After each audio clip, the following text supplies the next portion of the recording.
बिस्मिल्लाहिर्रहमानिर्रहीम। अस्सलाम वालेकुम वरहमतुल्लाहि वबरकातुहू। दोस्तों, मुझे मेरे एक हकीम दोस्त ने एक बड़ा अच्छा नुस्खा वो दिया है।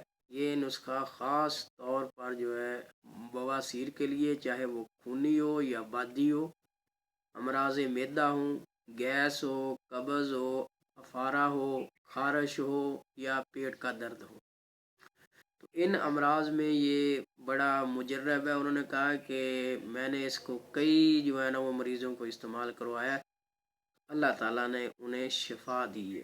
तो इसके लिए बार बार वो लफ्ज़ इस्तेमाल कर रहे थे, मुजर्रब मुजर्रब मुजर्रब। तो हुआ शाफी के बाद उन्होंने जो इसका नुस्खा लिखा, इसमें कौन कौन से अज्जा वो शामिल होते हैं, जिनकी मदद से ये एक एक सफूफ वो बनाया जाता है। और ये 20 दिन का कोर्स है। तो सुबह शाम आधा चमचा लेना होता है खाने के बाद पानी के साथ, तो अल्लाह ताला शिफा देते हैं।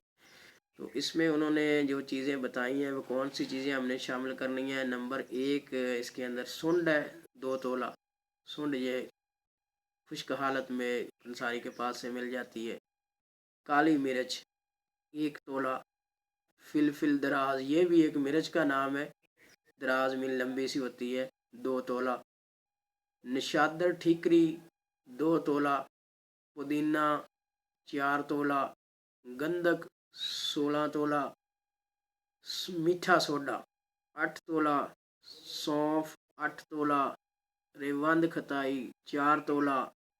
तुखम धरेक 4 तोला। और तुखम नीम 2 तोला। ये कुल मिला के ये अद्वियात नहीं है। कई तो चीज़ें वो आपको अपने घर से, अपने इर्द गिर्द से वो मिल जाएंगी बड़ी आसानी के साथ। चंद एक चीज़ों लेने के लिए आपको वो पंसारी के पास जाना पड़ेगा। तो इनको आप ले लें। इन तमाम अद्वियात को कूट फेंट के खरल के अंदर इनका वो आपने सफूफ तैयार करना है। और सफूफ तैयार करके आधा चमचा सुबह शाम आपने देना है मरीज़ को। और ये 20 दिन तक ये इस्तेमाल कराना है। तो ये अगर देखें तो जो ब्लड प्रेशर के मरीज़ हैं वो नमक का वो कम से कम इस्तेमाल करें, ताकि ये दवाई वो ज़्यादा असर करे। तो उम्मीद है कि आपको ये नुस्खा पसंद भी आया होगा, और उम्मीद है कि ये इंशाल्लाह ताला आपको फ़ायदा भी देगा। आपके कहीं कोई दोस्त हैं, आपके कोई रिश्तेदार हैं, तो उनको आप इजीली वो इनका इस्तेमाल कराएं, तो अल्लाह ताला शिफा देगा इंशाल्लाह।